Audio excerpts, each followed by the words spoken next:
Très ravi de vous retrouver pour cette nouvelle informative, mesdames, messieurs. Bienvenue dans ce journal. Voici les grandes articulations.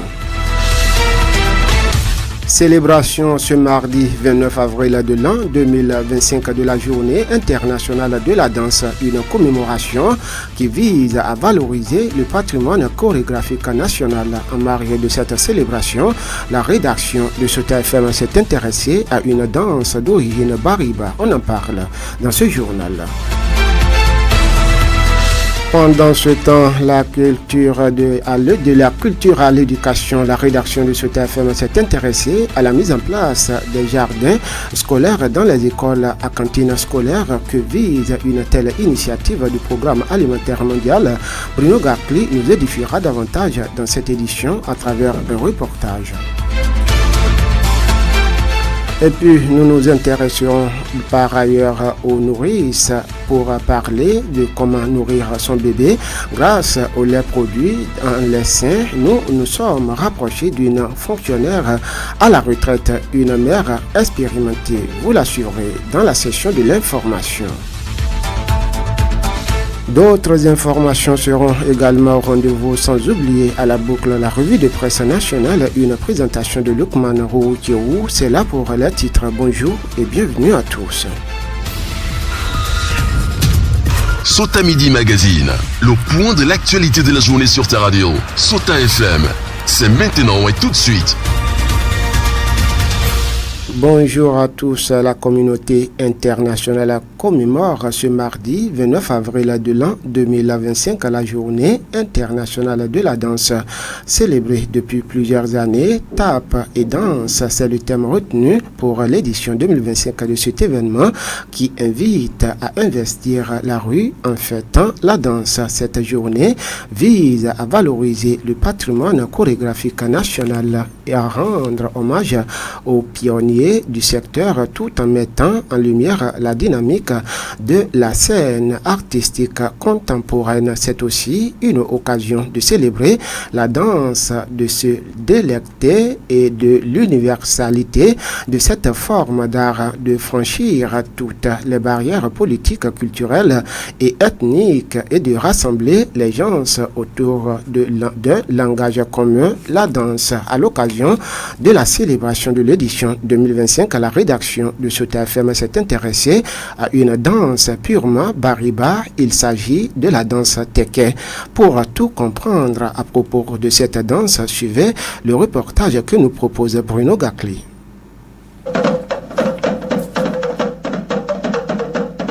La danse teke, observée dans la partie septentrionale du Bénin, dans l'aire culturelle Batonou, est exécutée lors de l'intronisation d'un roi ou pendant la fête de la Gani et est régie par des critères. Suleiman Basside, journaliste culturel. Une personne ne peut pas danser le teke, 3 personnes ne peuvent pas danser le teke, il faut un nombre pair. On commence par 2, mais 2 est très faible pour exhiber les talents des danseurs. Donc 4, 6, 8, 10. Au-delà de 10, c'est un peu trop. Le tableau peut être pas trop plaisant.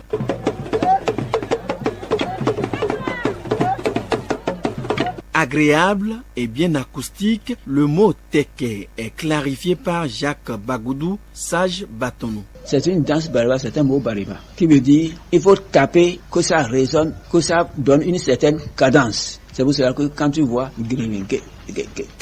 plusieurs instruments participent à l'exécution de ce patrimoine culturel. Jacques Bagoudou et Léon Biobanibigou, respectivement sage Batonou et historien. Le teka se danse, d'abord on fabrique une certaine chaîne qu'on met au pied, une chaîne des 2 pieds. Quand tu danses en secouant les pieds, ça donne un certain bruit là, n'est-ce pas? Comme une castagnette, ces chaînes là. Voilà, c'est ce qu'on met au pied. Maintenant, tu mets un pantalon bouffant, le pantalon bouffant qui est d'origine peul, qu'on appelle sibi. Au-dessus de sibi là, tu mets les perles que les femmes mettent aux hanches. Alors pour aller danser, donc, comme c'est dans la journée, tu prends les perles de ta femme si tu es danseur de teke. Et il y a une sorte de banderole qu'on tisse et vous mettez ça en bandoulière et tu ceins, n'est-ce pas, à la taille ici avec une petite corde et ça te fait un croisement sur ta poitrine et sur le dos. Et maintenant, tu vas mettre un bonnet autour duquel tu vas mettre maintenant un turban parce que c'est la danse réservée surtout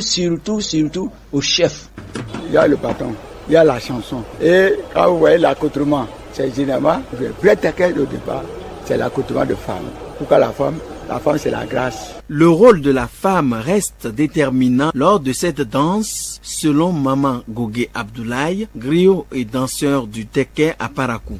La femme, c'est elle qui tient le gros miroir. Ça signifie que si les danseurs dansent, c'est pour présenter, pour voir ce qu'ils font dedans. Si c'est bon, si c'est pas bon, c'est là qu'ils vont regarder. C'est pour les baribas. Cette danse a connu à la longue une touche particulière et sort de son originalité. Waya, Itaya, Gaya, Boula. Avant, sur Tekela, il n'avait pas ça. C'est moi-même qui ai amené ça.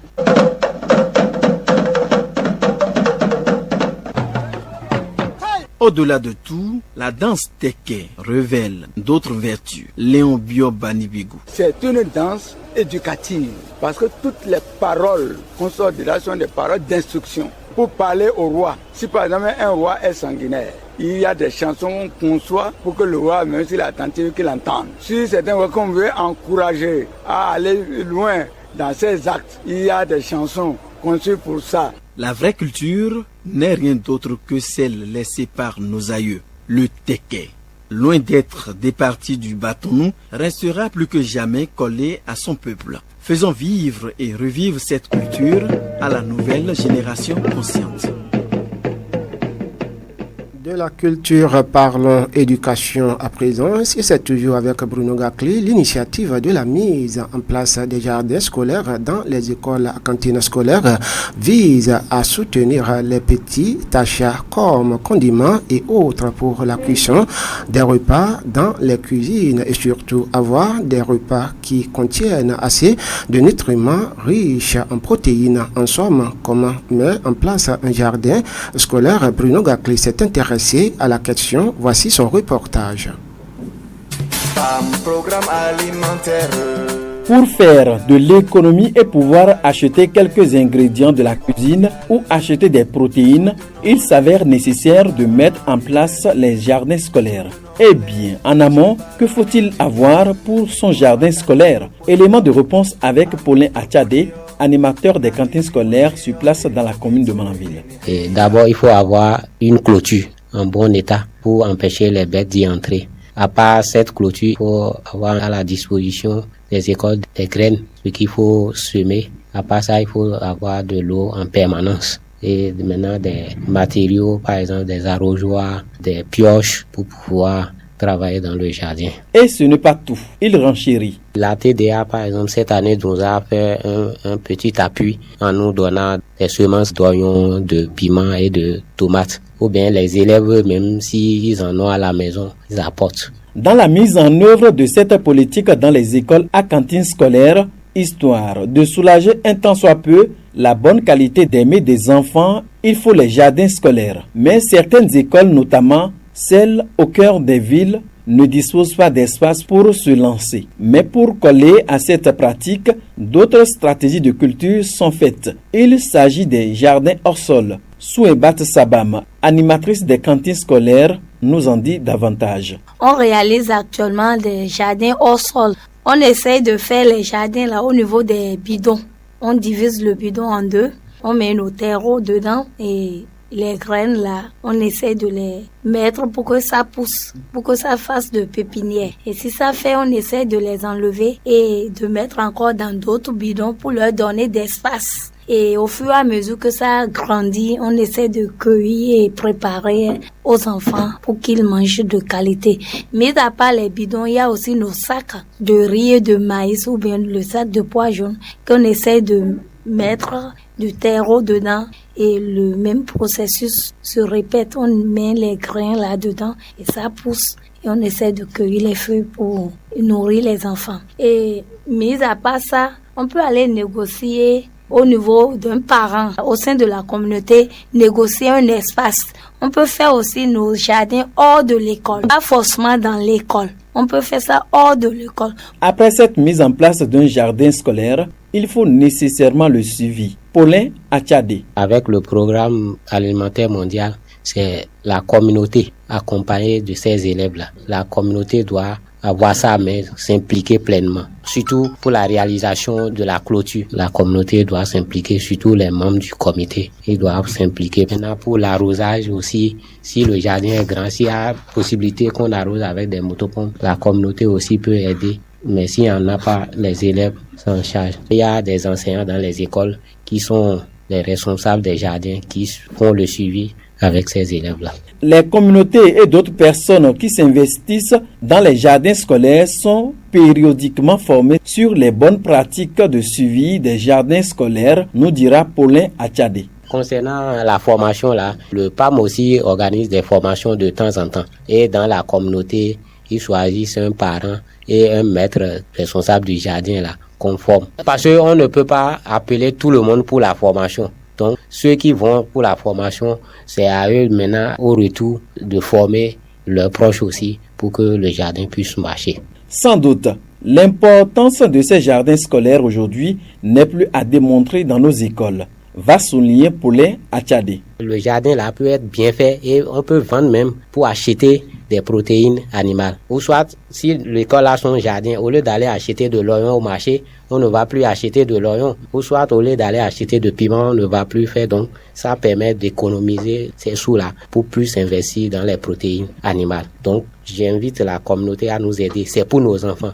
Ce n'est pas pour les médiateurs, c'est pour l'intérêt de ces enfants-là. Donc, qui nous accompagnent, c'est nos enfants, c'est leurs enfants. Occasion pour la médiatrice des cantines scolaires de lancer cet appel que voici aux autorités communales et à la communauté. Les autorités, les élus locaux de nous appuyer pour que le jardin là soit véritablement un jardin digne de l'école. Nous faisons les jardins pour que les enfants soient nourris de façon équilibrée. La tomate, le piment, la laitue et autres là, c'est pour que les enfants soient équilibrés de façon nutritionnelle. Et c'est là maintenant on leur demande également de nous aider pour que les protéines soient au rendez-vous, pour que l'équilibre là soit vraiment de l'équilibre. Ainsi donc, les jardins scolaires sont source favorisant une bonne croissance économique pour les cantines scolaires dans nos écoles et contribuent à coup sûr à améliorer la qualité des mets à préparer au bout de chou dans nos écoles. Œuvrons tout ensemble pour l'extension des jardins scolaires.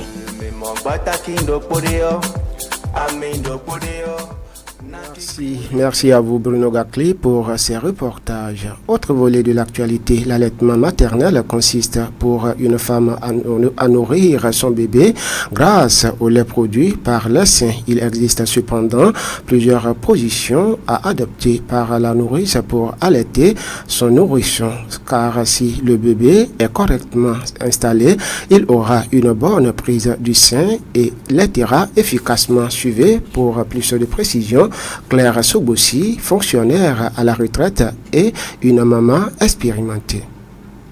Les bébés de la naissance à 3 mois ont besoin d'une surveillance et d'une observation stricte. D'abord, pour donner le sein à bébé, le tenir sur les genoux avec surtout le bras gauche. Le bras droit sert à aider le bébé pour sa tétée. Dans ce cas-là, il faut faire beaucoup attention. Il y a le grand doigt, le majeur, qui soutient la lèvre inférieure en attendant que les 2 autres doigts tiennent le bout du sein à la bouche du bébé. Ainsi, le bébé tète aisément. Si nous ne prenons pas la précaution de soutenir avec le bébé la lèvre inférieure, quand il va grandir, la lèvre là sera pendante. Notre source revient ici sur les comportements à avoir par les mamans avant et après chaque allaitement. On écoute Claire Sobossi. Après avoir tété, l'enfant fait semblant de dormir. Ses lèvres sont fatiguées et la maman croit qu'il a déjà fini de téter. On doit attendre 10 minutes et lui redonner le deuxième sein. Beaucoup de mamans ne le savent pas. C'est le travail des sages-femmes. Elles le disent. Mais nous les mamans, nous négligeons. L'enfant doit téter en 2 séances pour être bien rassasié. Sans les 2 séances et que nous le laissons, après on dit qu'il ne fait que réclamer le sein. C'est de notre faute. Après les 2 séances, nous devons mettre le bébé sur l'épaule pendant 15 à 30 minutes pour qu'il renvoie l'air qu'il a avalé en tétant. Nous, les adultes, nous le faisons. Et l'eau que nous avons bu nous revient à la gorge et nous nous asseyons rapidement. Le bébé ne peut pas s'asseoir rapidement et c'est ça qui cause le rhume des bébés. Sur cette information, nous marquons une courte pause. Sota Info Midi, le point de l'actualité sur ta radio. On en vient cette fois-ci à cette information. Il contribue directement à la sécurité alimentaire. Ce sont les pollinisateurs, dont les abeilles qui font partie de la biodiversité dont nous dépendons tous pour notre survie. Elles vivent souvent en colonie et produisent la cire et le miel. Kamilou Nanda Ousmane, un confrère, nous amène à la découverte de leur univers à travers son reportage. Suivez plutôt. Les abeilles sont des insectes vivant en colonie tout en produisant la cire et le miel. Elles se nourrissent du nectar et du pollen des fleurs. Ces insectes sont sociables et aiment la présence humaine.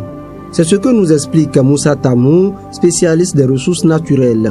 Les abeilles sont des êtres très sociables. Contrairement à ce que les gens pensent, les abeilles ne sont pas méchantes. Elles vivent avec nous dans l'harmonie. Vous voyez, partout il y a des bonnes fontaines ou bien des points d'eau que les humains visitent, que les animaux visitent. Vous allez trouver aussi les abeilles visiter ces points d'eau pour se servir. Et elles ne provoquent personne. C'est la même cause qui les amène là. Et elles savent que les autres êtres aussi viennent pour la même cause. C'est de ce point de vue que je dirais que c'est des êtres sociables qui reconnaissent l'existence des autres êtres. Un autre aspect de leur sociabilité, c'est que d'abord elles-mêmes, elles vivent en groupe, pour ne pas parler de société. Et dans le jargon des spécialistes, on parlera de colonie. Elles vivent en colonie. Et c'est ce qui facilite leur élevage pour les domestiquer. Les abeilles sont des êtres qui contribuent à la vie économique des êtres humains. Sur le plan économique, les abeilles sont très importantes pour l'être humain. Ce n'est pas seulement le miel que les abeilles nous donnent qui peut nous procurer des ressources, des revenus, ou bien qui peut contribuer à notre bien-être. Il y a 3 sortes d'abeilles. La reine qualifiée de mère de toutes les abeilles, les ouvrières qui ont plusieurs rôles et les faux bourdons souvent appelés abeilles mâles. Les abeilles sont inoffensives mais réagissent face aux agressions pour protéger leur reine. Ce sont des insectes très importants dans la planète en général. Moussa Tamou, spécialiste des ressources naturelles. Nous devons les respecter. Quand les gens voient les abeilles, ils pensent que c'est des êtres méchants. C'est des êtres. Si vous les provoquez, elles vont réagir.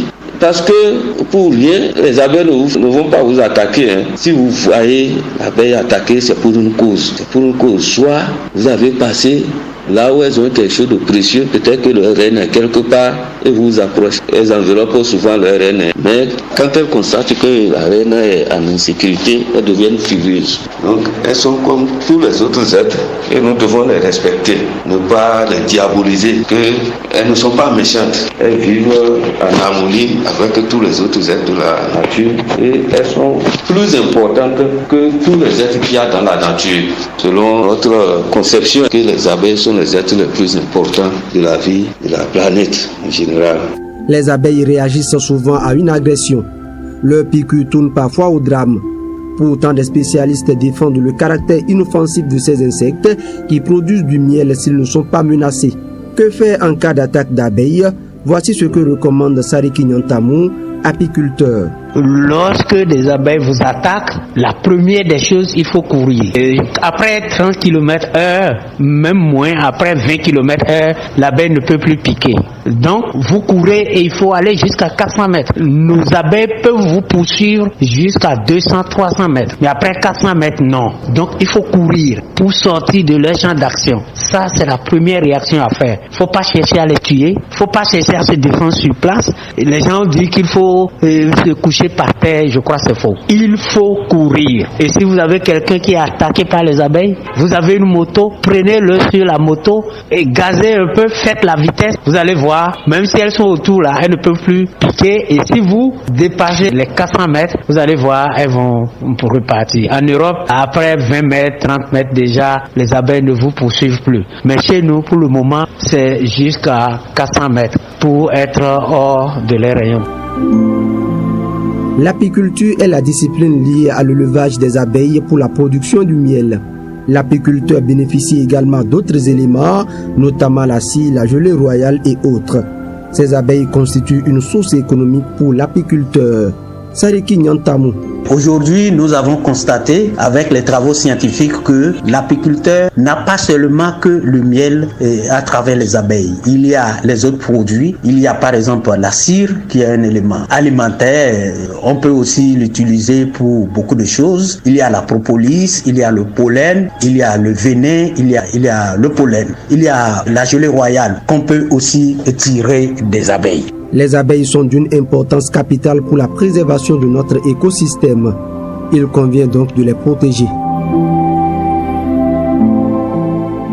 Merci à vous, Kamirou Nanda Ousmane, pour ce reportage. Et derrière vous, nous installons les informations hors de nos frontières. Et c'est avec vous, Zulkifil Lona, bonjour. Bonjour Ousmane Tinouala, bonjour chers auditeurs. Nous démarrons par le Nigeria. Des figures de la société civile accusent le président de vouloir instaurer un parti unique. Vous nous dites.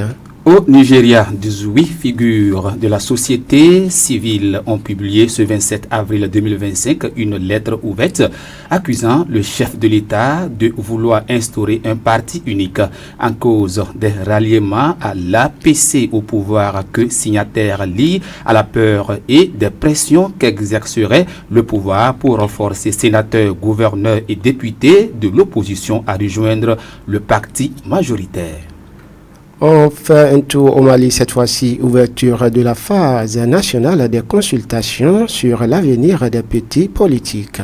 Justement, au Mali, la phase nationale de la consultation des forces vives du pays sur la relecture de la charte des partis politiques maliens s'est ouverte ce lundi 28 avril 2025 au Centre international des conférences de Bamako.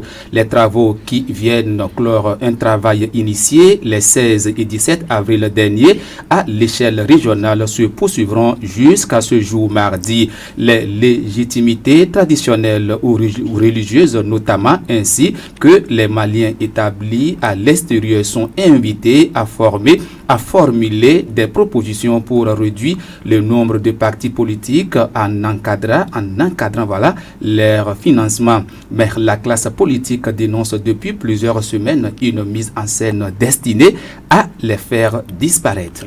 Guinée-Bissau, pour finir, à quelques mois des élections, des opposants d'accord sur un plan d'action pour changer la donne, vous nous dites. Justement, pour finir, Ousmane Tino Olar, des cadres de l'opposition de Guinée-Bissau, vent debout contre l'extension du mandat au président qui aurait dû se terminer fin février selon eux. Étaient réunis à Paris pour des discussions sur l'avenir proche de leur pays. Le 27 avril 2025, 6 opposants ont annoncé avoir trouvé un accord sur un plan d'action pour changer la donne en Guinée-Bissau. Le député Flavio Batica insiste toutefois les élections présidentielles et législatives dans ce pays. Merci à vous, Zulkifil Lona, pour toutes ces précisions hors de nos frontières. Derrière vous, nous installons confortablement Lukman Rouroukéou pour sa revue de presse nationale. Suivez la revue de presse sur Souta FM. Amis de la plume et du papier, mesdames, messieurs, bonjour. Dans l'actualité un peu maigre ce mardi, il y a la colère des rois du Bénin contre les députés LD. C'est le Canada du Nord qui rapporte. Le sujet indique que pour un refus d'adopter la loi sur la chefferie traditionnelle à l'Assemblée nationale, les rois du Bénin sont en colère contre les députés les démocrates. Alors quand le HCRB jette l'opposition en pâture aux ancêtres, reprend en manchette Matin Libre. Où sont-ils, ces députés du parti Les Démocrates? Ils n'ont pas voté cette loi. Ce faisant, ils ont offensé les ancêtres. Des propos du président du Haut Conseil des rois du Bénin, cité par Matin Libre, qui précise que ces propos sont prononcés dimanche 27 avril 2025 au sommet extraordinaire tenu au Palais Royal d'Alada. Pour l'occasion, le HCRB a remercié le chef de l'État pour le vote de la loi sur la chefferie traditionnelle, selon le journal pour lequel, en félicitant Patrice Talon, le Haut Conseil des rois du Bénin n'a pu s'empêcher de condamner l'attitude de l'opposition parlementaire incarnée par les députés du parti Les Démocrates. Les mots utilisés ont été trop forts et des mots de trop, surtout, estime la publication, quand on sait que la loi en question ne fait pas l'unanimité. En effet, depuis son adoption, fait remarquer mon confrère, des voix se sont élevées d'un peu partout pour fustiger l'absence de tel royaume ou de telle chefferie de la liste des royaumes et chefferies désormais officiellement reconnus. Que le HCRB soit d'accord que tous ses membres s'y retrouvent et qu'il décide de féliciter le chef de l'État est une chose. Mais s'en prendre aux députés de l'opposition qui ont exercé leur droit de ne pas être d'accord avec le contenu de la loi au point d'invoquer les mânes des ancêtres contre eux, c'est un peu fort, dénonce le quotidien. Mon confrère trouve exagérée cette attitude du Haut Conseil des rois du Bénin et rappelle que dans une république, chaque camp doit pouvoir jouer le rôle qui lui est dévolu sans craindre des représailles de quelque nature que ce soit. Sachons raison garder, termine le canard. Pendant ce temps, dans la suite, à la Criette, 2 ans de prison ferme sont requis contre Louis-Philippe Oundéyon. Le matinal La Nouvelle Gazette, quotidien L'Observateur et Dabaro renseigne qu'hier lundi 28 avril, le parquet spécial près la Cour de répression des infractions économiques et du terrorisme a fait des réquisitions dans le dossier contre l'ancien directeur général de la police nationale, Louis-Philippe Oundéyon. Selon quotidien L'Observateur, le parquet réclame 2 ans ferme contre l'SDGPN pour incitation à la rébellion. En plus, ajoute le matinal, il est requis une amende de 2 millions de francs CFA contre l'SDGPN. Mes confrères rappellent que Louis-Philippe Oundéyon est poursuivi pour des faits de harcèlement par le biais d'un système de communication et incitation à la rébellion. Son neveu est poursuivi pour les mêmes faits, précise le matinal qui fait savoir que le ministère public estime que les faits mis à la charge de l'ancien chef des flics sont constitués. Par contre, pour le neveu, le représentant du parquet spécial pense que ce n'est pas le cas et donc il a requis la relaxe au profit du neveu. En tout cas, estime l'informateur, on connaîtra bientôt le sort réservé à l'SDGPN Louis-Philippe Oundéyon. Alors Oundéyon vers la sentence, conclut en manchette le journal. Et dans les dernières secondes, l'emblème du jour évoque l'actualité politique nationale marquée par les clashs entre Oungbeji et la majorité présidentielle. Et si Talon et Oungbeji se parlent enfin, sujet en gros titre l'emblème du jour. Quant à nous, mesdames et messieurs, on s'arrête ici dans l'espoir de nous retrouver demain pour un autre rendez-vous. Fin de cette revue. Merci de m'avoir suivi. À demain. C'était la revue de presse sur Sota FM.